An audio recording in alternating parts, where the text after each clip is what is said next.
Kecelakaan dua truk di Tol Ngawi, 1 orang tewas. DPRD Ponorogo minta lelang sekda berjalan transparan. Hari kedua Kampung Ramadan CTV ke-10 di lapangan Cokoroto, Jombang. Menelusuri sejarah Masjid At-Taqwa di Magetan, peninggalan pengikut Pangeran Diponegoro.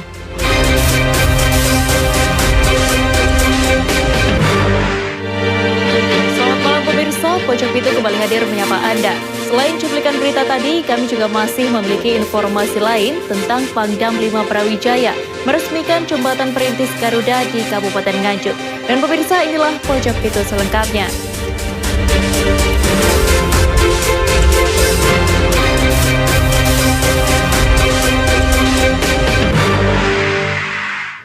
Mengawali berita pertama dengan informasi kebakaran terjadi di ruang loket pendaftaran Poli Rawat Jalan RSUD Caruban, Kabupaten Madiun, Sabtu pagi. Api diduga berasal dari salah satu komputer di meja pelayanan dan sempat menimbulkan kepulan asap dari dalam ruangan. Kebakaran terjadi di ruang loket pendaftaran Poli Rawat Jalan RSUD Caruban, Kabupaten Madiun, Sabtu pagi. Petugas pemadam kebakaran yang datang melakukan pembasahan guna memastikan api sudah padam karena sebelumnya kobaran api dipadamkan petugas keamanan menggunakan apar. Kejadian pertama kali diketahui petugas kebersihan taman kaget melihat asap keluar dari celah jendela. Kompol Musli, Kapolsek Mejayan, menyebut api diduga dari meja komputer di dalam ruang loket pendaftaran Poli Rawat Jalan. Api sempat membesar, namun berhasil dikendalikan sehingga tidak merembet ke bagian lain ruangan. Sampai saat ini masih penyelidikan, masih pemeriksaan, belum bisa menyimpulkan apa penyebabnya, karena itu yang bisa menyimpulkan, apalagi kejadian kebakaran seperti ini adalah lapor. Kita hanya bisa pengumpulan barang bukti dan keterangan saksi saja sementara. Sampai saat ini saksi pun juga tidak ada yang mengetahui secara jelas apa penyebab dari kebakaran tersebut. Selain itu juga CCTV-nya kayaknya juga terrekod atau tidak, ini nanti kita sampai saat ini belum kita dapatkan. Mudah-mudahan aja terrekod, jadi kita bisa mengetahui apa yang terjadi. Tidak ada korban jiwa dalam kejadian ini, namun sejumlah peralatan di meja loket dilaporkan mengalami kerusakan akibat kebakaran. Sementara penyebab kebakaran masih dalam penyelidikan kepolisian. Aikal Uda, CTV. Pemirsa, kecelakaan melibatkan truk muatan sayur dengan truk tronton terjadi di ruas tol Solo Ngawi. Akibat dari tabrakan ini, penumpang truk tewas di lokasi kejadian, sementara sopir mengalami luka dan sempat terjepit kabin.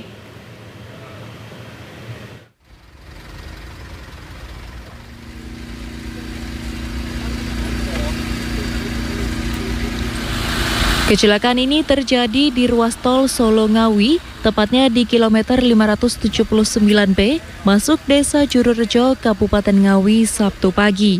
Sejumlah petugas jasa marga dibantu petugas kepolisian berupaya mengevakuasi sopir truk yang terjepit kabin usai tabrakan. Butuh waktu 1 jam, sopir truk berhasil dikeluarkan dan langsung dilarikan ke Rumah Sakit Widodo Ngawi karena mengalami luka parah pada bagian kaki. Sementara kenek truk Sutrisno tewas di lokasi kejadian. Menurut Dede Adriana, sopir truk tronton muatan gula pasir, kendaraannya melaju di jalur lambat dari arah Surabaya menuju Solo. Sampai di kilometer 579, dari belakang melaju truk sayur, dikemudikan Dian, warga Trenggalek, menabrak bagian belakang tronton. Kerasnya benturan membuat kabin truk sayur ringsek hingga membuat sopir dan kenek terjepit. Kecelakaan diduga karena sopir truk sayur mengantuk sehingga tak bisa menguasai laju kendaraannya. Kasus kecelakaan sudah ditangani unit Gakum Satlantas Polres Ngawi. Ito Wahyu, CTV. Sebuah mobil SUV mengalami kecelakaan dramatis setelah kehilangan kendali saat keluar dari pintu tol Waru Sidoarjo. Kendaraan tersebut terpental hingga akhirnya terbalik di tepi jalan. Reporter Usrok Indra melaporkan kecelakaan tunggal ini terjadi di sekitar pintu keluar tol Waru, Kabupaten Sidoarjo, Sabtu sore. Mobil jenis SUV dikendarai Harijono kehilangan kendali saat hendak keluar dari gerbang tol depan Masjid Al-Akbar, Surabaya. Diduga sopir kehilangan kendali saat kendaraan melaju dengan kecepatan cukup tinggi saat memasuki jalur keluar tol hingga mobil oleng kemudian terpental dan akhirnya terbalik. Zainul, saksi mata, mengatakan mobil sempat menghantam pembatas jalan. Beruntung tidak ada korban jiwa dalam peristiwa ini. Sopir pengemudi mobil hanya mengalami luka ringan dan langsung mendapatkan penanganan dari petugas di lokasi.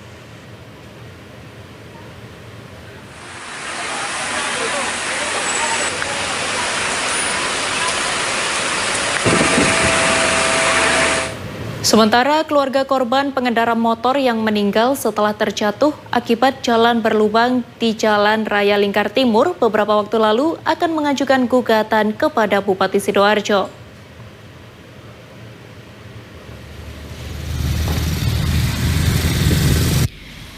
Gugatan perdata keluarga korban pengendara motor yang meninggal dunia setelah terjatuh akibat jalan berlubang disampaikan kuasa hukum korban Muhammad Soleh. Menurut Soleh, ada dugaan pembiaran jalan rusak yang mengakibatkan kecelakaan. Kasus ini menjadi perhatian.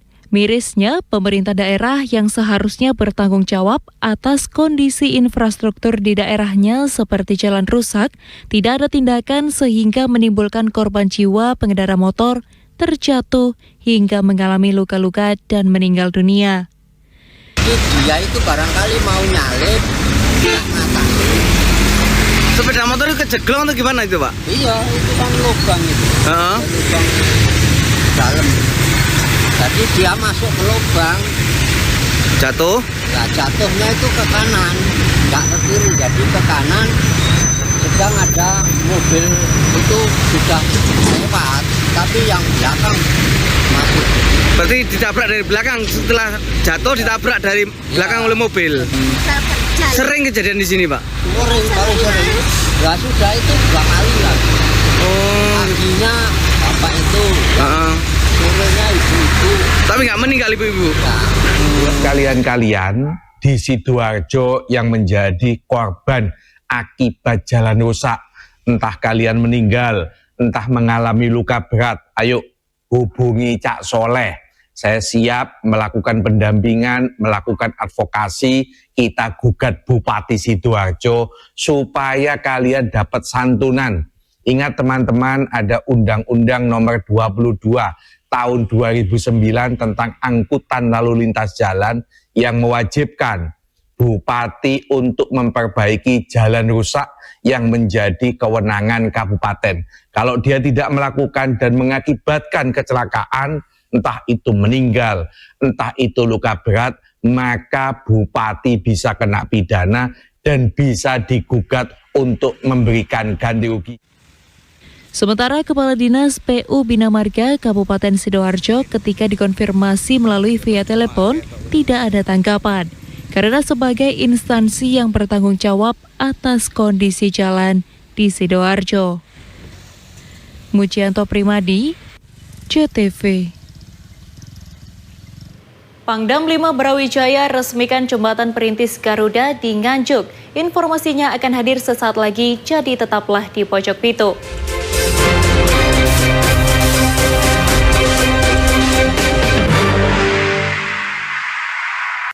Emco Color dengan daya sebar yang luas, cepat kering, dilengkapi 37 pilihan warna.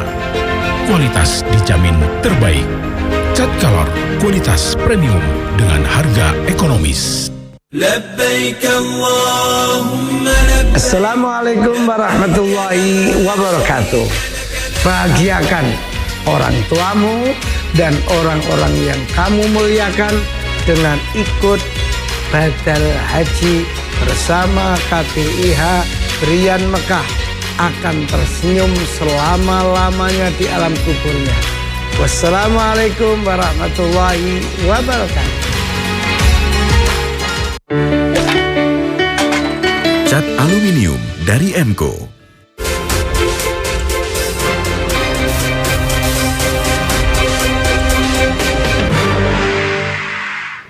Pangdam 5 Brawijaya meresmikan jembatan perintis Garuda yang berada di Desa Bagorwetan, Kecamatan Sukomoro, Kabupaten Nganjuk. Pembangunan jembatan ini menjawab penantian warga hampir 40 tahun sebagai akses perekonomian warga setempat.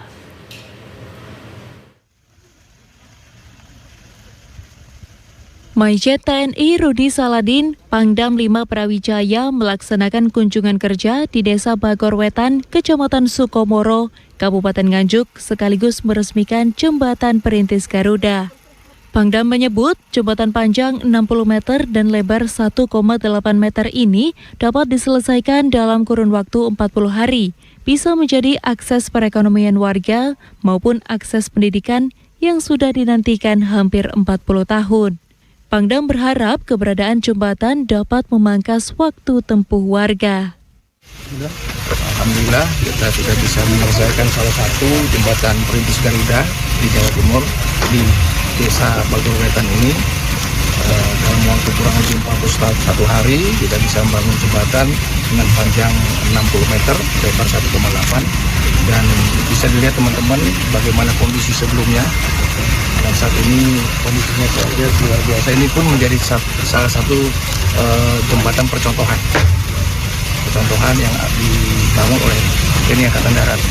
Kita sekarang punya program pembangunan jembatan Garuda, jembatan perintis Garuda, perintah Bapak Presiden pada Bapak Kasat selaku Komandan Satgas untuk membangun di seluruh Indonesia. Dengan jembatan perintis Garuda, warga diharapkan bisa memanfaatkan dan menjaga akses ini dengan sebaik-baiknya, sehingga kesejahteraan masyarakat meningkat. Ahmad Syarwani, CTV. Pemirsa, proses seleksi terbuka jabatan Sekretaris Daerah atau Sekda Kabupaten Ponorogo diharapkan berjalan secara transparan. DPRD Ponorogo menegaskan proses lelang jabatan Sekda harus dilakukan secara objektif dan profesional.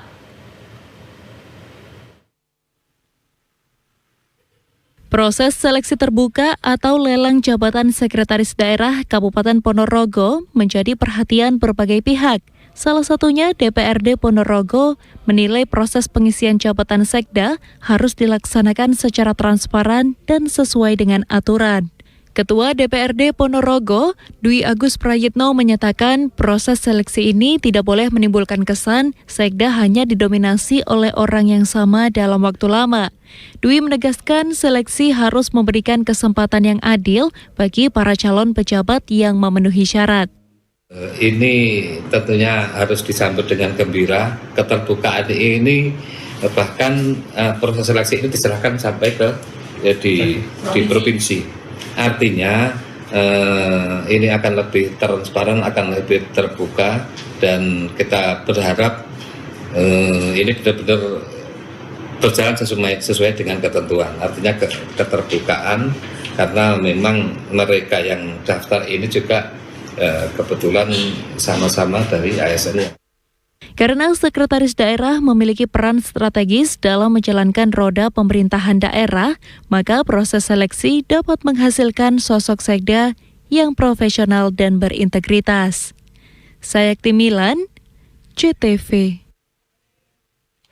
Industri properti nasional menghadapi tantangan serius setelah pemerintah memberlakukan Peraturan Pemerintah Nomor 48 Tahun 2025 tentang batas waktu 2 tahun untuk pembebasan lahan dan seluruh proses perizinan.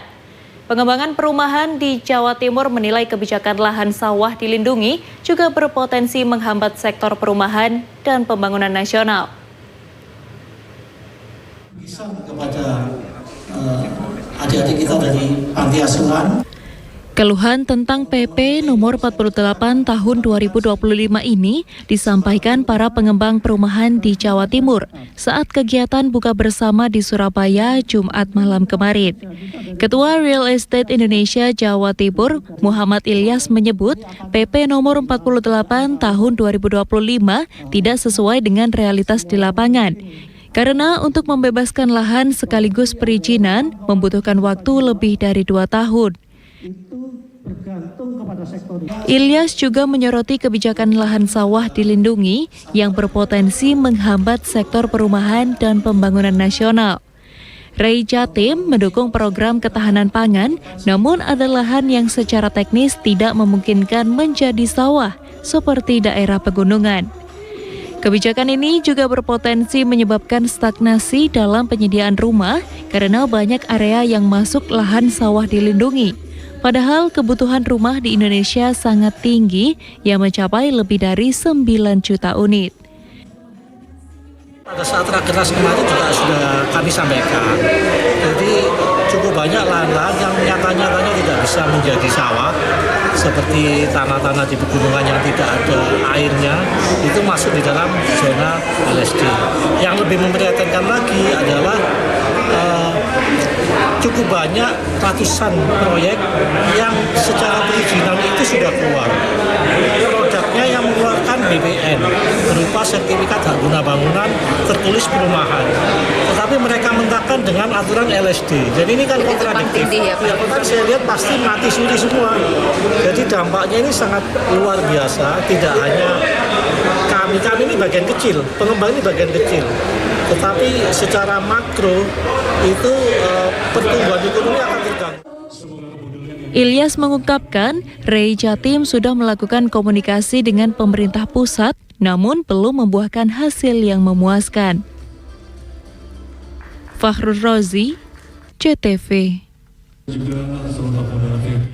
Di segmen berikutnya ada laporan hari kedua Kampung Ramadan CTV di Jombang setelah jeda pariwara.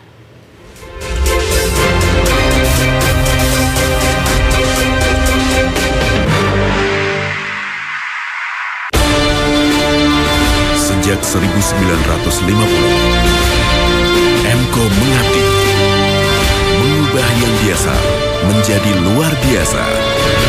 Emco, cat kayu dan besi. Lebaran selalu membawa kita pulang ke tawa yang lama tak terdengar. Setelah hari-hari penuh silaturahmi, inilah saatnya menciptakan cerita baru, melangkah bersama, menjelajah keindahan. Pantai, pegunungan, taman wisata, berkunjung bersama keluarga. Kebahagiaan itu sederhana, adalah saat kita bisa bersama. Libur Lebaran, yuk berwisata di Jawa Timur saja.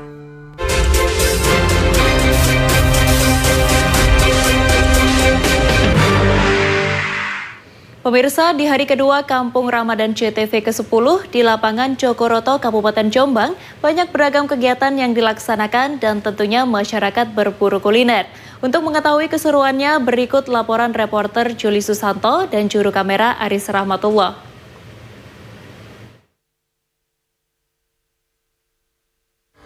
Baik, selamat malam pemirsa. Saat ini saya berada di lokasi Kampung Ramadan JTV yang ada di lapangan Jogoroto, Kecamatan Jogoroto, Kabupaten Jombang. Dan di sini bisa Anda lihat sendiri antusiasme masyarakat untuk mendatangi Kampung Ramadan JTV ini sangat tinggi. Seperti yang ada di belakang saya, para pengunjung datang untuk memilih-milih makanan apa yang akan dibeli atau dibawa pulang. Nah, di hari kedua ini Kampung Ramadan edisi ke-10 tahun ya, di lapangan Jogoroto ini memang berlangsung sangat meriah. Warga yang datang ke sini itu banyak yang datang dari daerah-daerah di sekitar Jombang, termasuk antusiasme mereka untuk menyaksikan kegiatan atau mengikuti kegiatan yang ada di sini. Nah, di hari ini Sabtu 7 Maret Kampung Ramadan ini tadi juga sudah menggelar beberapa kegiatan, diantaranya ada fashion show Islami anak, di mana anak-anak menampilkan penampilan terbaiknya untuk menunjukkan kepada dewan juri seperti itu, penampilan terbaiknya untuk bisa meraih juara seperti itu ya. Kemudian ada juga di sini yang tidak kalah seru tadi, di sebuah stand ada cek kesehatan gratis, serta masyarakat atau pengunjung yang datang ini bisa melakukan tanya jawab dengan dokter yang sesuai dengan apa yang ingin dikonsultasikan seperti itu. Kemudian memang Kampung Ramadan ini menjadi yang ke-10 digelar oleh JTP bekerja sama dengan sejumlah pihak, termasuk beberapa sponsor. Jika di tahun sebelumnya memang digelar di kota Surabaya dan sekitar kota Surabaya, kali ini memang Kampung Ramadan JTP ini digelar di Kabupaten Jombang ini untuk melihat bagaimana antusiasme warga Jombang ini dengan adanya Kampung Ramadan. Nah, selain kegiatan yang saya sebutkan tadi, Kampung Ramadan ini juga dimeriahkan stand-stand, ada makanan, minuman, kemudian ada camilan, dan di sini juga ada hiburan untuk anak-anak, yang mana tempat ini sejak sore tadi banyak juga warga yang datang ke sini untuk selain berburu makanan atau takjil, juga melakukan menghabiskan waktu ngabuburit seperti itu, kemudian memborong makanan dan kemudian berbuka di lokasi. Nah, tadi saya sempat mewawancarai pengunjung yang datang ke sini, dan kemudian juga ada panitia 10 tahun Kampung Ramadan JTP, dan berikut petikan wawancaranya. Tahu Kampung Ramadan ini, ada Kampung Ramadan dari mana? Dari Instagram. Dari Instagram ya? Instagramnya JTP. Terus apa yang membuat ibu tertarik ke sini apa? Kebetulan pas hari ini ada fashion show anak, jadi pengen lihat anak-anak dengan kreativitasnya sama belanja sarimi sama taruh. Sambil ngabuburit juga atau gimana? Sambil ngabuburit. Kebetulan ini udah jam 5, udah waktunya balik. Ini kita selenggarakan 10 hari ke depan, mulai tanggal 6 sampai tanggal 15 Maret. Puncaknya nanti akan ada di tanggal 15 Mas, Minggu, hari Minggu. Nanti kita akan tutup dengan agenda kegiatan musik Islami, musik religi, dan nanti juga di akhir kita juga akan ada sedikit firework atau pesta kembang api gitu ya, untuk puncak dari Kampung Ramadan di Jogoroto Jombang. Pemirsa, masih banyak kegiatan atau acara atau lomba-lomba lain yang akan digelar hingga tanggal 15 Maret 2026. Acara ini digelar cukup 1 tahun sekali, dan dengan kehadiran 1 tahun sekali Kampung Ramadan, mari kita bersama-sama memeriahkan kegiatan ini. Saya Juli Susanto bersama Aris Rahmatullah melaporkan. Terima kasih atas laporan Anda, rekan Juli Susanto dan rekan Aris Rahmatullah. Selamat bertugas kembali. Beralih ke informasi lainnya, di bulan puasa Ramadan, Ikatan Jurnalis Televisi Indonesia IJTI Korda Surabaya dan IJTI Pengda Jatim berbagi takjil gratis kepada pengguna jalan di perempatan Jalan Raya Darmo dan Jalan Bengawan Surabaya.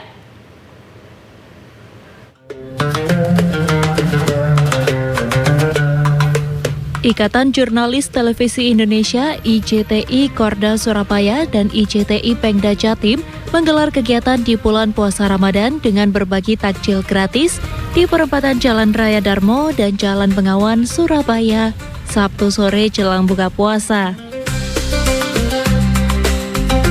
Ikut pada bagi takjil gratis Ketua IJTI Pengda Jatim Ahmad Willianto dan penasihat IJTI Korda Surabaya Ahmad Hakim Jaili.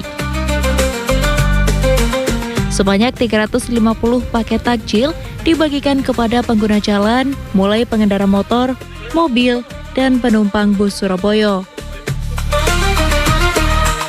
Kita IJTI Korda Surabaya bersama dengan IJTI Pengda Jawa Timur menggelar kegiatan berbagi takjil yang kemudian dilanjutkan dengan berbuka puasa bersama.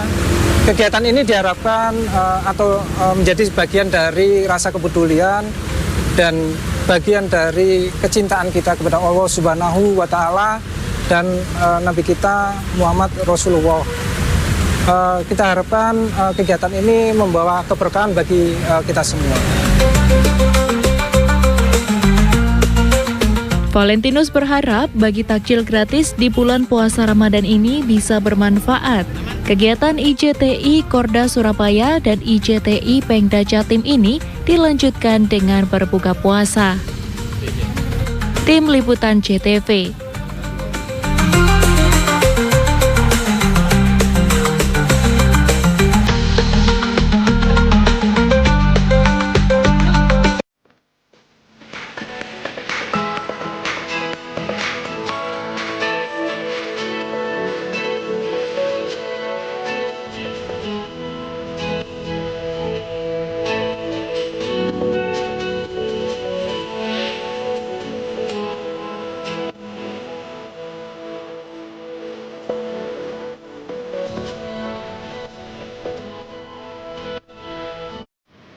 Di segmen terakhir kami masih memiliki informasi tentang Galeri Ramadan, jadi tetaplah di Pojok Pitu.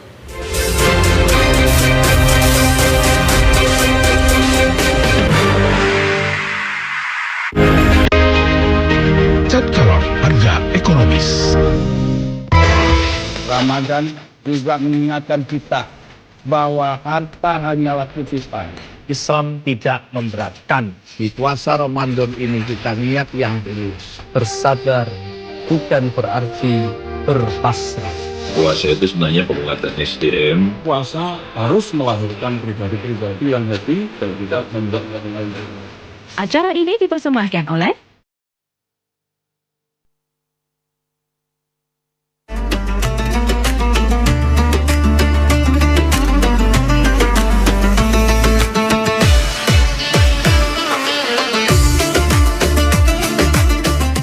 Pemirsa, jelang Lebaran, pengrajin lampu hias dari bahan pipa PVC di Kota Probolinggo menuai berkah. Motif yang banyak dipesan rata-rata kaligrafi hingga sketsa wajah. Seperti apa cantiknya lampu hias ini? Berikut liputannya untuk Anda.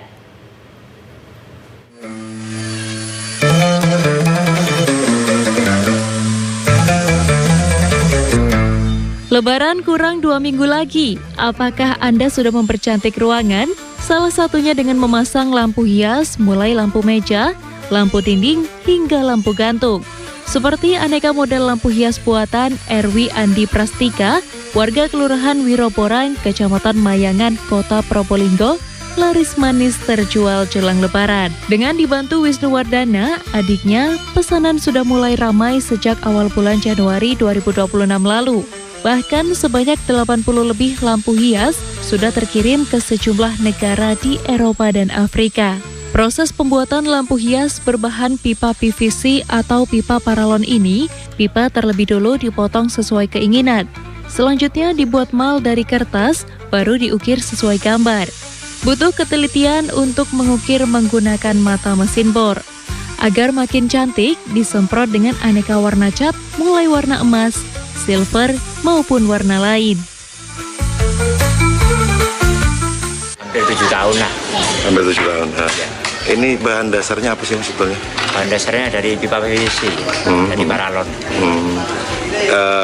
Buat apa aja lampu hiasnya? Mulai apa aja? Kalau lampu hiasnya ya dari lampu meja kecil-kecil souvenir sampai yang besar-besar seperti di belakang.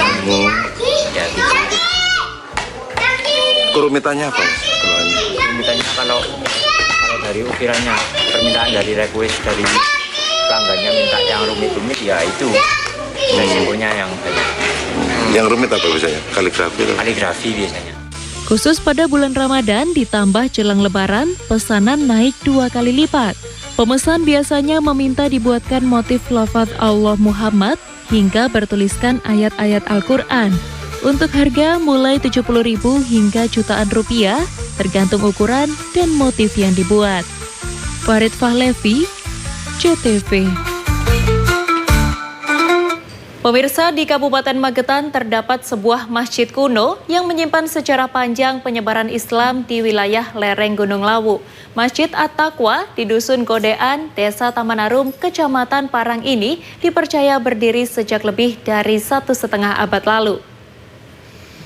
Informasi ini sekaligus mengakhiri Pojok Pitu hari ini, Sabtu 7 Maret 2026. Ayo ramaikan dan datang di Kampung Ramadan CTV ke-10 di Lapangan Jogoroto, Kabupaten Jombang. Nikmati berbagai keseruan, mulai festival kuliner, bazar UMKM, lomba anak, hingga fashion show.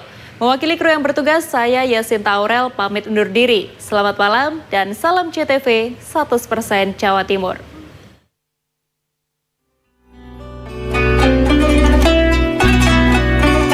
Di tengah suasana tenang Dusun Godean, Desa Tamanarum, Kecamatan Parang, Kabupaten Magetan, berdiri masjid tua yang masih kokoh. Konon usianya lebih dari 1,5 abad. Masjid ini dikenal masyarakat dengan Masjid At-Taqwa, tempat ibadah yang tidak hanya menjadi pusat kegiatan keagamaan warga, tetapi menyimpan jejak sejarah panjang penyebaran Islam di wilayah lereng Gunung Lawu. Masjid At-Taqwa diperkirakan berdiri sekitar tahun 1840, didirikan oleh Kiai Imam Nawawi, seorang tokoh penyebar Islam yang disebut sebagai pengikut perjuangan Pangeran Diponegoro. Meski mengalami beberapa kali perbaikan, sejumlah peninggalan bersejarah dari awal berdirinya masjid masih dapat ditemukan, seperti beduk tua, serta tiang utama dari kayu jati masih dipertahankan sebagai penopang bangunan. Di Masjid kuno ini berdiri tahun 1848 kalau nggak salah, kurang lebihnya tahun itulah sekitarnya. Nah, ini didirikan oleh Mbah Kiai Imam Nawawi, yang mana beliau ini adalah salah satu dari prajurit Pangeran Diponegoro ya, yang melarikan diri ke wilayah timur, yaitu ke daerah Magetan sini. Terus kemudian beliau babat di Godekan sini, terus kemudian beliau mendirikan masjid ini. Kalau dari masjid ini semuanya sebenarnya yang masih utuh, yang jelas ini 4 soko guru ini sampai ke atas itu masih asli dari awal, termasuk ompaknya ini, istilahnya ompak itu masih asli. Bagi masyarakat sekitar, Masjid At-Taqwa bukan hanya sekadar tempat ibadah, namun menjadi simbol perjalanan sejarah desa dan warisan leluhur yang terus dijaga hingga sekarang. Ramdan Rio, CTV.